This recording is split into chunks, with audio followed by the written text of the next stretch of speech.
4번 경제적 자원을 수취할 권리가 있는 당사자에게 그 경제적 자원을 이전해야 될 의무를 이행하는 대신에 예를 들어 다음과 같이 결정하는 수가 있다. 무슨 얘기냐면은 빚을 안 갚아도 되는 경우가 있을 수도 있다는 얘기예요. 빚을 안 갚아도 되는 경우가 있을 수는 있다.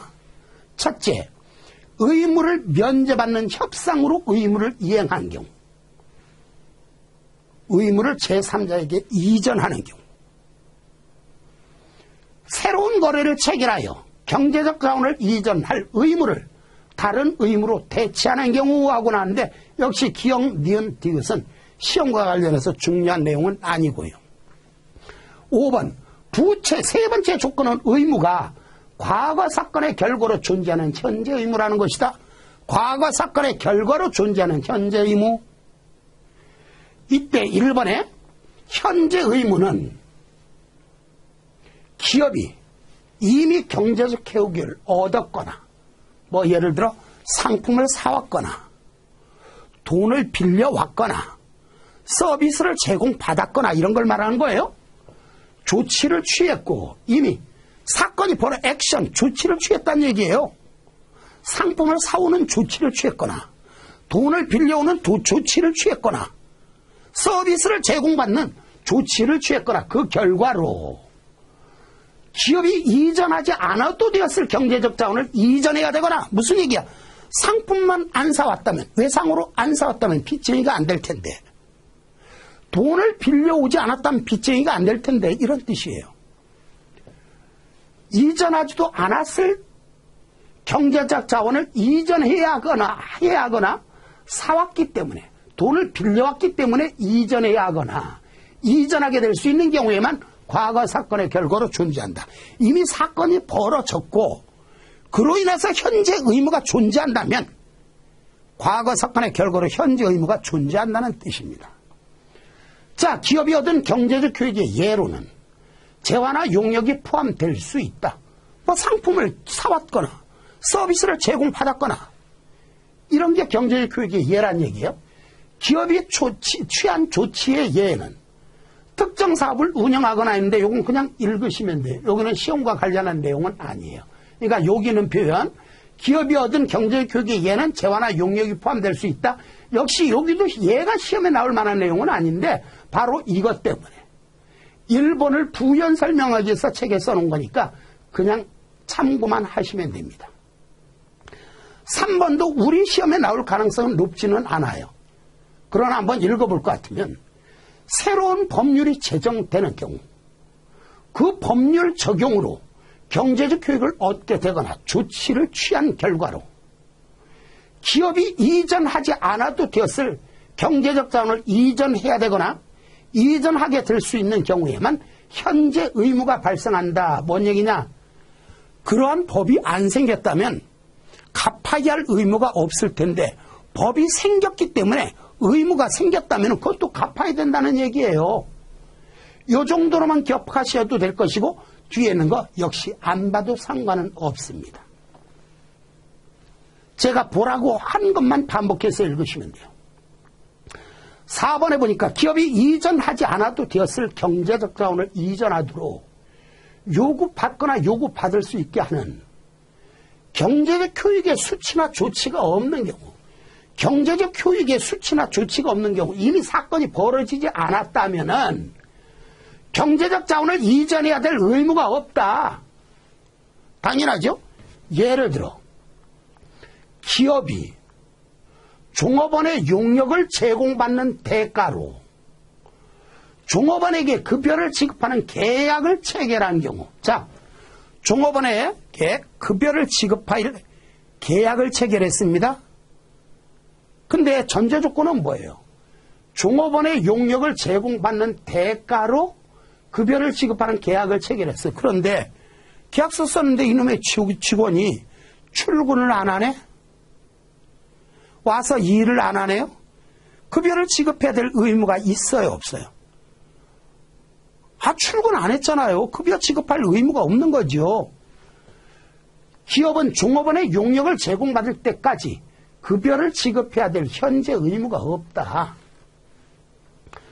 그 전까지 계약은 미이행 계약이며, 자, 우리 시험에 미이행 계약 이런 건 나오지 않는데, 여기서 말하는 미이행 계약, 흔히들 노쇼라고 말하죠. 노쇼. 식당 예약해놓고, 이따 7시까지 3명 갈게요. 뭐 좀 준비 좀 해주세요. 안 나타나. 안 가. 그러면 내가 전화 걸은 이 사람은 음식값 갚아야 할 의무가 생긴 거예요? 그건 아니죠. 이런 게 미이행 계약의 대표적인 예인데, 미이행 계약이며 기업은 미래 종업원 용역에 대해서 미래 급여를 지급하는, 미래 급여를 교환하는 권리와 의무를 함께 보유하고 있다. 뭔 얘기예요?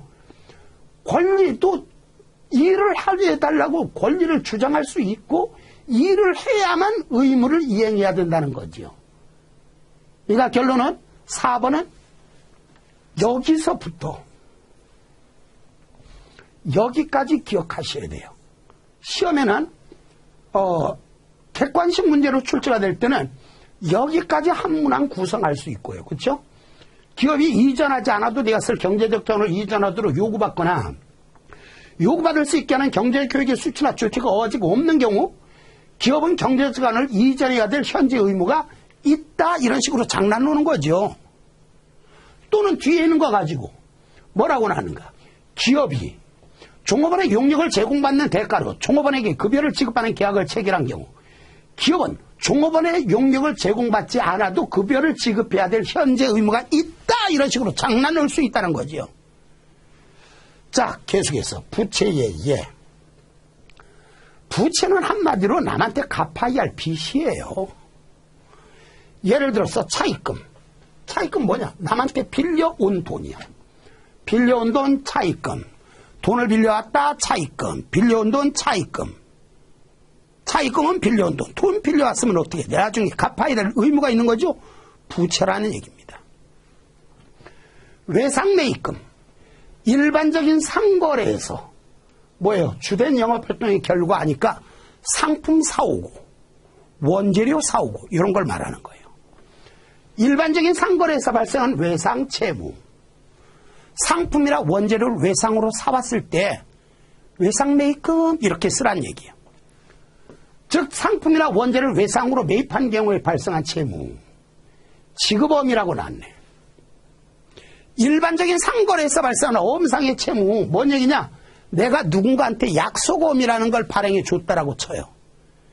그러면 이 어음을 받은 사람은 약속 날짜가 되면 나한테 와서 어음대금 달라고 청구를 할 수 있는 권리가 있고 나는 갚아야 할 의무가 있는 거니까 부채라는 얘기야. 다만 내가 어음을 발행했다고 해서 무조건 지급어음이라고 쓰는 건 아니란 얘기예요.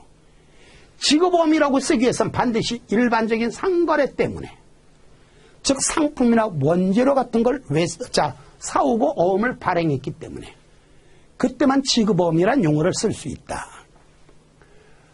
즉 상품이나 원재료를 매입하고 어음을 발행하거나 외상매입금을 지급하기 위해서 어음을 발행하는 경우에만 지급어음이란 말을 쓸 수 있다.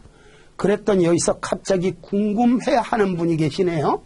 예를 들어서 상품이나 원재료를 제외한 다른 것을 사오고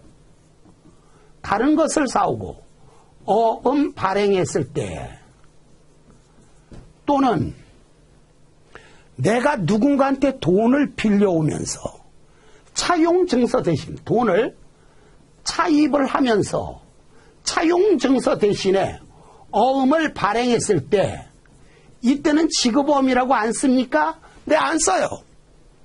지급어음은 일반적인 상거래에서 발생하는 어음상의 채무입니다.